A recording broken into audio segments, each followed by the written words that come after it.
I've been in this world for over 10 years, and I just realized I'm not playing Minecraft anymore. When you stay in one place long enough, the world changes. At first, survival is enough. A bed, a wall, a roof to keep the night away. But after years of building, you stop thinking about surviving. You start thinking about living.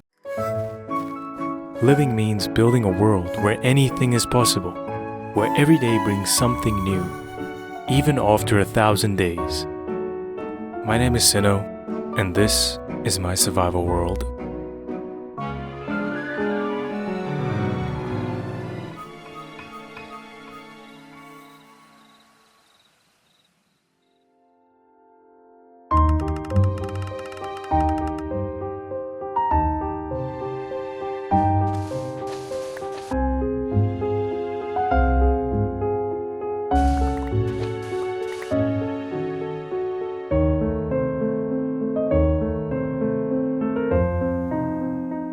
Hello guys, welcome back to another video. As you can see, I was busy harvesting some sand, and I think I'll tell you guys later in the video what I have harvested that sand for. But if it's the first time you've clicked on one of my videos, hi, my name is Sino. I post videos of me playing on this Minecraft world. As you guys can tell, I am in this amplified terrain. 5 or 6 years ago, a few years ago, I think it's a long time now, but I changed the world type to amplified. And after, I think, a few years, maybe a year or two, I switched back to regular, like, terrain generation. There's, like, large amounts of sandstone and sand just above the surface. And I thought to myself, let me just keep these chunks. Yeah, ever since, I've kept these chunks just for, like, harvesting, mining sand or, like, sandstone or anything like that. I would say it has helped a lot up till now. It's a huge amplified terrain. Because that's the thing about having a world you keep forever. It's like you get borders like this. Look at this. Chunk borders like this. This is where the amplified terrain starts. So look at all that sandstone right there. And look at this. There's a random villager stranded in the middle of nowhere. And there's one over there as well. That means there was a village here. There used to be a village here, but I deleted the chunks. So these villagers, they just got uprooted. One day they were busy tending to their field, farming crops, and the next day all their houses are gone. Their entire reality is just gone now, and they're just wandering this desert like I am right now. Let's make our way back to spawn so I can smelt all of the sand that I have collected.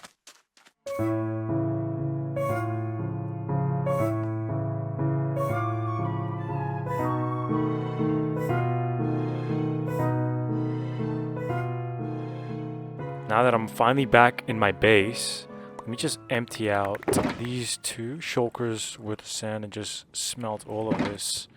Put it in the smelter. Let me just switch this off. Alright, so while that smelts, let me show you guys what I'm going to be working on in today's video.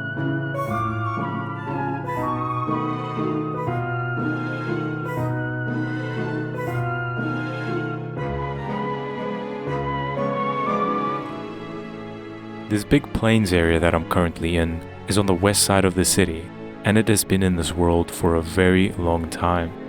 There used to be a village here, but it never really fit, so I removed it. But everything else stayed. My first building is in this area. The horse stables are still here.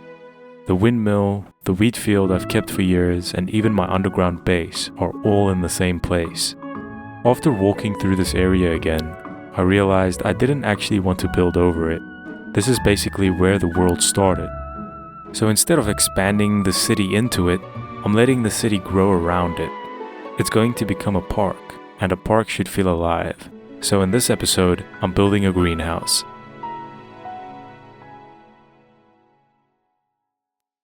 Guys, I have this thing where whenever I'm not recording, I can, talk perfectly and my vocabulary is just pristine. It is on point. I know what words to say and I don't freeze, but I have this thing where it is... You see what happened there? I have this thing where whenever I start recording, my vocabulary just disappears and my critical thinking skills just evaporate. It feels like my brain switches off whenever I start recording. Comment down below if you guys ever have the same experience. Yeah, but with that out of the way, as you guys can tell, I've made some extra pathways over here. And let me just explain to you my ingenuity behind this. So, you know what?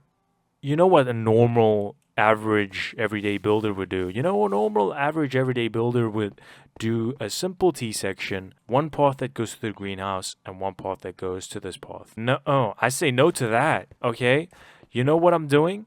I'm making a path that goes this way because the greenhouse is going to be here. Just to visualize the greenhouse being here.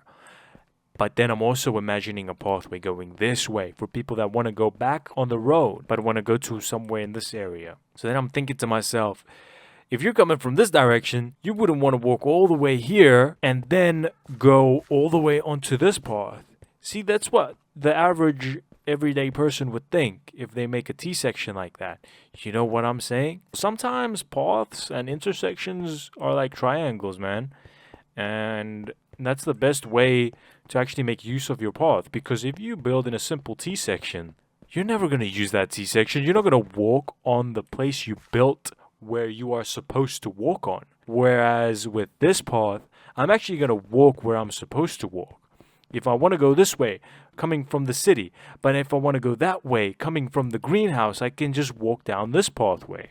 Oh, I'm over here at my base and I want to go to the city but not the greenhouse. I can just take this pathway over here. See, I'm always walking on a path. I'm never walking on grass. And that is what paths are for. Paths are to show the path of least resistance. So the path of least resistance to my base is this way. So I made a path that goes this way. You know, make your paths more organic. Make the paths flow in the way that you will actually walk towards things.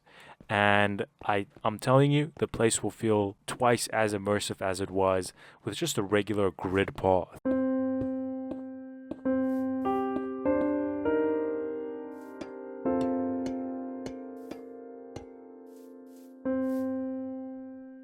If you guys look at a lot of concept art or reference images for greenhouses, you will always see it's always the oxidized copper.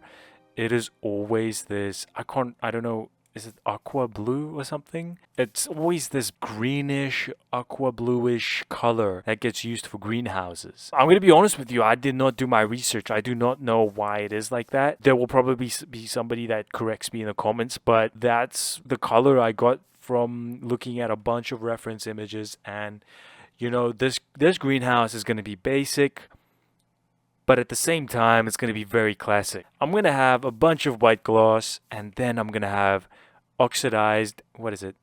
Waxed, weathered, oxidized, wait. I'm going to have a lot of waxed, weather, lightning rod. And now imagine an entire wall that looks like this. You don't have to, I'll just do one right now. And now imagine an entire greenhouse made of this. It's going to look spectacular. Trust me, guys. I have tested it. It looks spectacular. It doesn't look anything groundbreaking, you know? It's not like I'm revolutionizing building, but it still looks nice. If you guys see that line, that is a chain, right? But if you look at it from a distance, that line looks very thick, doesn't it? Look at it in the corner of my eye. I'm looking at it in the corner of my left eye. It looks quite thick, right? So you can still use iron chains and it will still look like trimming on gloss from a distance. So yeah, that's why I'm recommending you can also use iron chains if you're thinking of building a greenhouse. That's also a very good block choice. I'm gonna need a lot of copper, and I'm gonna need to oxidize a lot of copper.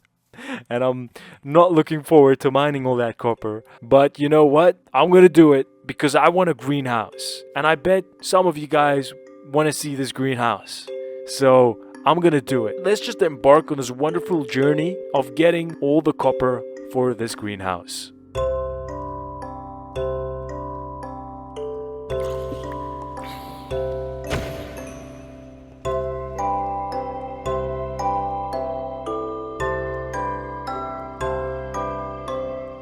After my extensive mining expedition, I filled up almost a full shulker worth of copper ore. After that, I traveled to Pine Rust to mine all my copper ore with a Fortune 3 pick.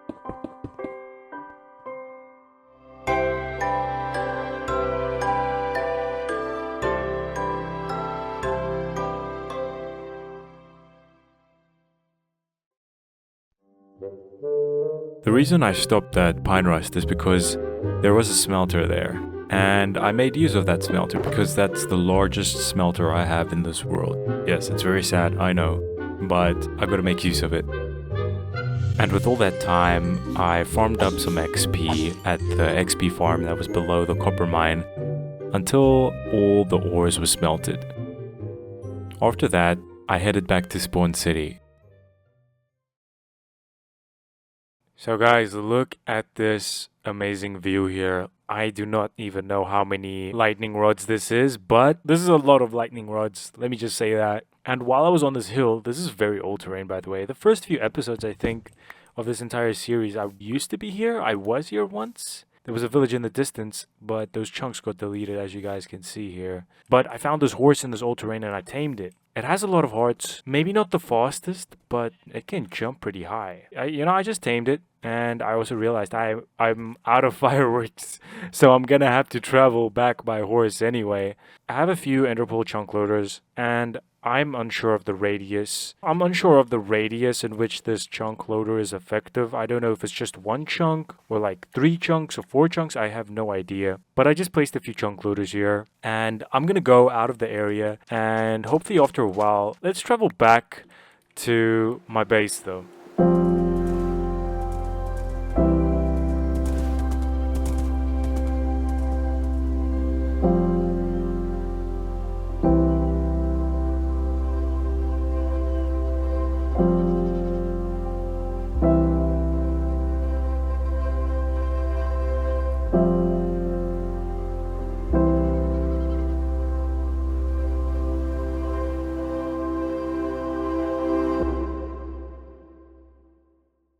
Trees. I don't build enough of them, so I decided to build a few. I used the same block palette as the tree I built over here, next to my house. That's pretty much it. It's done at a very small scale. It's hard to do, like, decent looking details with branches and that at this scale. I think if you go up in scale and build bigger trees, you can do more details. But for these, I tried my best, I would say. Hopefully they came out quite nicely.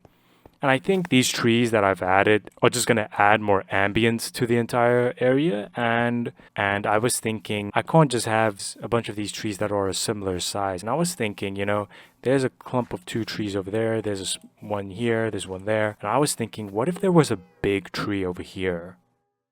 That would actually fill out the skyline over here quite nicely if there was a big tree here. I'm considering doing that, actually. I might do it. I think I'm going to do it. I don't know if I'm going to do it. I think after oxidizing all of this copper, it made me realize I need an underground oxidation facility like all the other YouTubers have. And I think I'm missing out with that because it was so hard oxidizing all of the necessary copper I needed for this build. Now I finally have all the resources I need.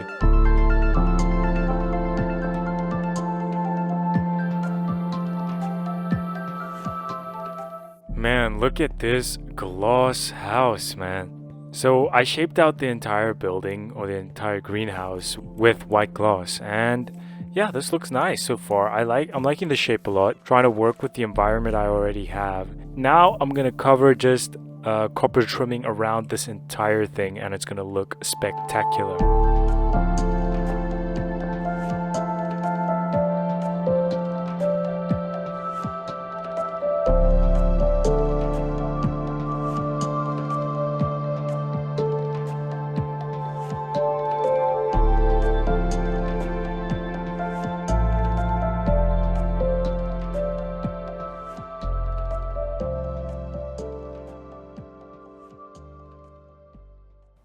Guys, I am finally done with the greenhouse. Man, it is such a relief after countless hours of just oxidizing copper and smelting glass. I have finally built this thing. I am so happy, and I am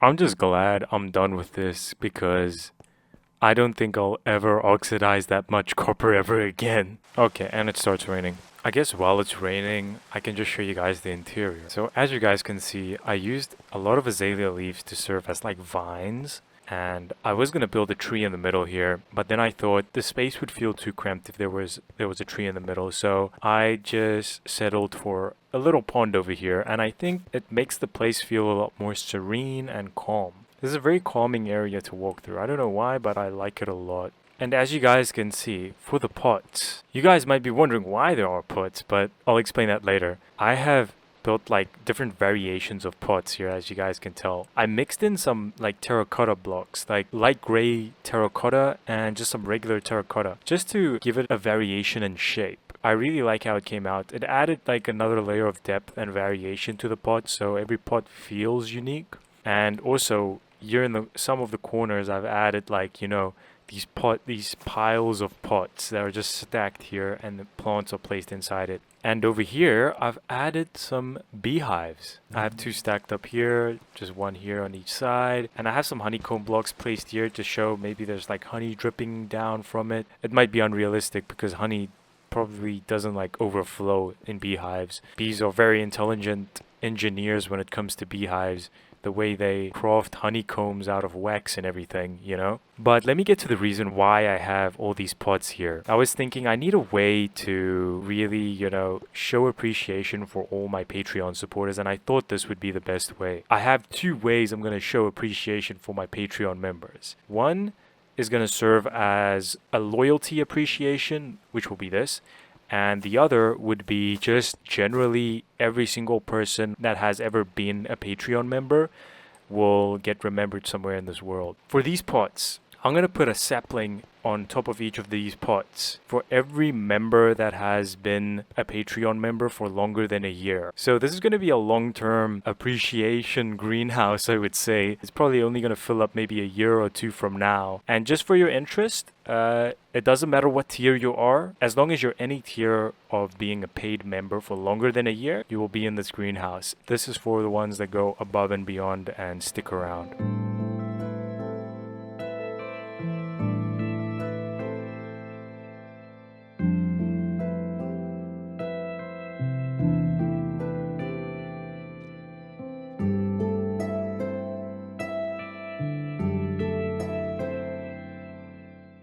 But now it's time for me to show the exterior. A lot of you guys probably are wondering about the intricate details I've built on this greenhouse, but let me just show you real quick. It's literally just a bunch of lightning rods stacked on top of each other. As I told you guys before I built this, it's just mostly just this. I love how simple but intricate it looks at the same time. When you look at it from a distance, it still looks so magnificent even though it is so simple. I've added some trapdoors here just to have some separating lines, or this long rigid pattern of these glass panes just stacked. So yeah, that's mostly what I did for the exterior. This is what I did for the roof, just trimming lines and whatnot. I feel like this is the most faithful way to build a greenhouse. It looks so much like a greenhouse. Sometimes it's all about going simple and just using one type of material, which is copper. And also glass, of course, but that's just the base.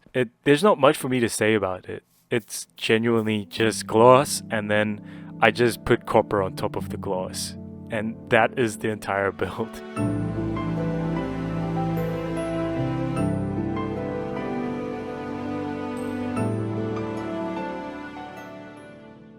Look at this, guys. I made a notice board. What do you guys think of this? I think I'm going to add a few more adjustments. I think maybe the edges of this notice board can be thinned out a little bit. Let's see what I can do. I think I figured out what I want to do. So there's still like 2 signs at the edge of the notice board. I still want space between the text, so I think maybe thinning it out on the sides with like 2 buttons makes it feel a bit better instead of just one straight line. I think that looks nice. I like that a lot. What do you guys think of the notice board? I updated it a little bit. This was originally just a donations board, but now I'm changing it to a notice board, so it's like more immersive in the world. It's another way for me to add world building. But with that aside, hopefully you guys can tell something is a bit different. I'll give you guys a minute to figure out. My render distance has increased. As you guys can see, I'm trying out this mod. It's called Voxy. It makes it possible that you can increase your render distance like very far and you still keep a decent frame rate. Essentially, it loads like low poly versions of like the terrain in the distance. That's how a lot of video games do render distance. It's called LODs, I think. I'm curious to hear what you guys think about it. So I'm on top of this mountain over here, and you guys can really take in the scale of the Voxy mod. You can see extremely far. See, Middleton is over there. I can see South Stop from a distance. That is so cool. I can see this huge mountain in the plains biome. I wish there was dynamic fog in the game. Maybe there should be a weather update. The reason I'm on the fence of using this mod that increases my render distance is because it's going to influence how I build things. I'm going to start thinking more of like the skyline of things from a distance. I'm afraid it might make me focus less on tiny details as you walk on paths towards things. What if the mod gets discontinued and I built everything to be seen from a distance, and then that ruins a bit of the continuity in the series of me being able to see things from a distance? But it's a nice thing to consider or think about, I would say. If you guys have been watching my series for a long time, you guys might have noticed that I haven't had a bow in such a long time. The last time I had a bow, I had to, I had to decommission it because it ran out of its durability, and if I used it further, it would have broken. I've looked into using crossbows now, and don't mind the name, but I really want to maybe change up how I use projectile weapons. Like, I think the crossbow could be underrated. You can't put an infinity enchantment on it, so your ammunition is going to be limited to the amount of arrows you keep in your inventory.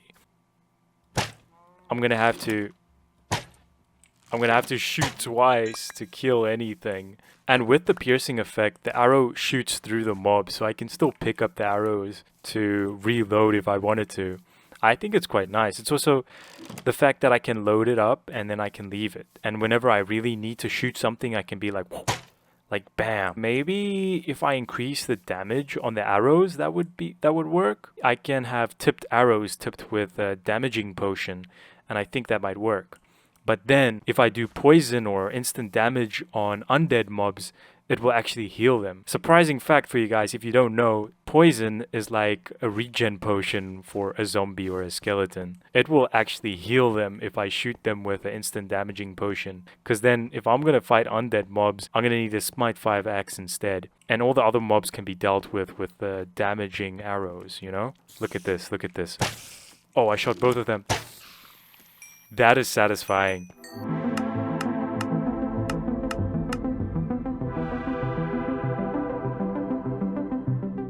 Guys, it has been a minute. After how many years, I'm finally back in the end, and I've decided, hey, let's spawn in the Ender Dragon, and I want to get some Dragon's Breath, because I'm gonna need some Dragon's Breath to make some tipped arrows. Okay, yeah, let's light this thing up. All right, let's do it. Okay, it's taking a while. Oh man. Is it just me, or does this look a lot more epic? Oh, damn! Just immediately into it. Okay.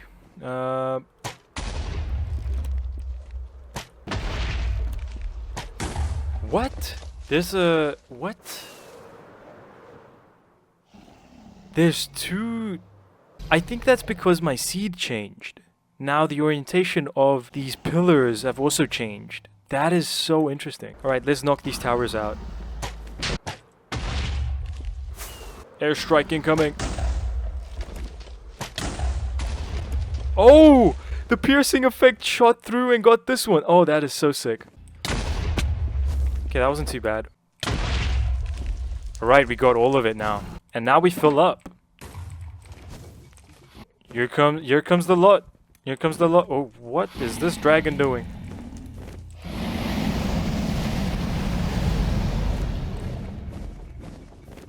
You know, he keeps spitting out this dragon's breath, and I'm just gonna keep consuming it, I guess. This is actually a nice defense tactic to get rid of all the dragon's breath. Another few more stacks of dragon's breath. Let's go. Come on. Give it to me. Give it to me. There we go. We got it. Man, you got some stinky breath. Let me put that in a bottle for you.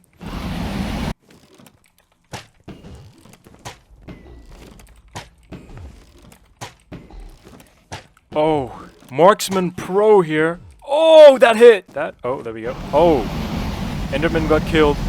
This is some, this is some riveting gameplay, dude. I'm at the edge of my seat right now. Okay, that's everything now. Let's get him, let's get him.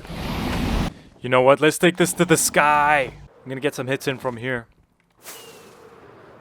Let's tail this guy. I'm gonna get you while I'm in the sky, dude. Come on, come on. Oh, damn! Oh, that was sketchy. Oh, damn! This is probably the most fun I've ever had doing an Ender Dragon fight. I don't know why. They seriously gotta make the Ender Dragon fight harder whenever there's an end update. I like the fog though. I don't know about you guys, but the fog just makes it a bit more, spooky.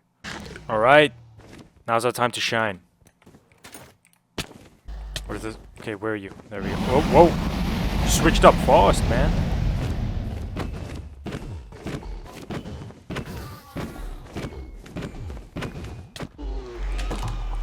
Let's go!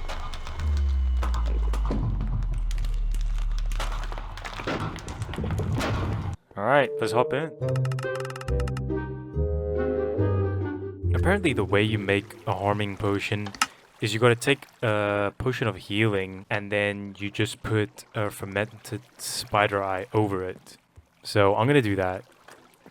Meanwhile, while the potion cooks, let's just harvest some of this nether wart. I think you gotta put this there. Oh, there we go, we got it. I'm gonna add a dragon's breath segment then. Perfect, we got it. We got an open spot, so I'll just use this. So as far as I understand, all I have to do now is do this, and then I do that.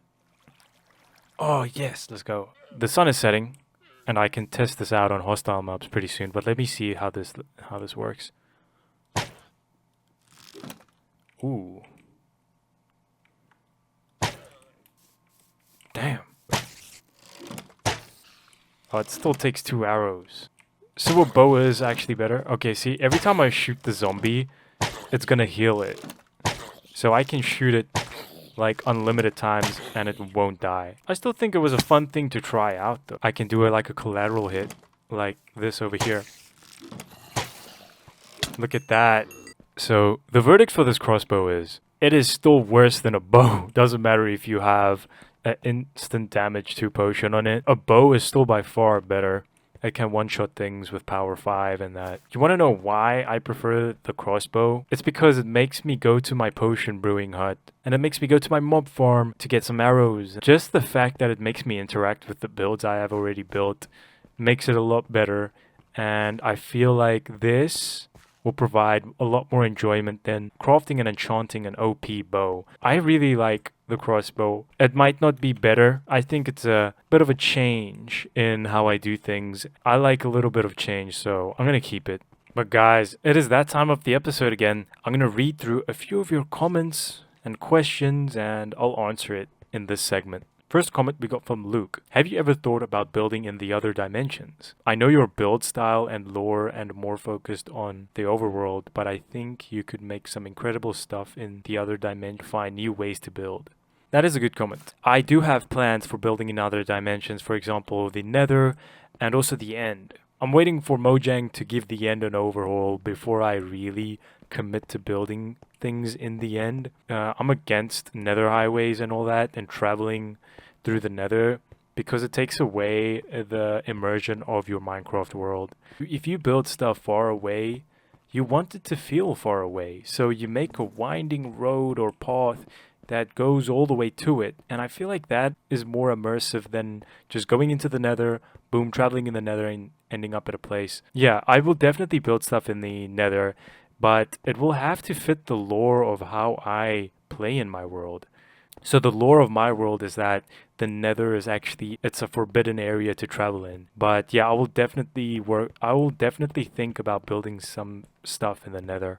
Next comment we got from Milani Holland. How old were you when you started this world? I was 14 years old, I think. I think I was 13 years old when I started this world. That was back in 2016 or 2017. The timeline is a bit blurry as to when I started this world. I can't even remember when I started this world. I have a very old screenshot that was taken in this world, and the screenshot was taken in 2015. So I don't really know how old this world really is. My memory is quite blurred as to how I started this world, and because it originally was a world I abandoned, but then I came back to it and then just started building stuff and decided, hey, this is the world I want to stay in forever. All right, next comment we got from Coffin Cute. Hi Sin, I was wondering what mod you use to make your clouds look so good. Thank you, thank you. They are referring to this mod that makes the clouds look semi-realistic. It still has a blocky Minecrafty look to it, but I just like how it looks. The mod is called Better Clouds. It's this mod over here. And for those of you that ask, how do I get the big text on the signs? Big Sign Writer. That's the mod's name. But yeah, guys, that's all the comments I have for today, and hopefully you guys enjoyed the video. You guys might tell that the video feels a bit different, the pacing feels a bit different, and it is. It's because I want to go back to more simplistic video editing, not because I'm lazy, but because I'm starting to hate adding subtitles to my videos and all that. I just hate how it looks. And in my eyes, it makes the videos feel a bit tacky. I want you to feel immersed. I don't want to maximize retention. I want to maximize immersion. You know, I think immersion feels a lot better than retaining an audience or retaining a view duration on a video, because that makes me focus more on video editing. And I've spent more time editing recordings than actually playing in this world, and I don't like that. And I'd like to play more in this world and record me playing more in this world. Hopefully you guys would like that more. But with that being said, have a lovely rest of your day. Computer, give this video 1 million likes. Computer, make this viewer's day filled with joy and send lots of love to them and make them subscribe to my channel. You have been programmed.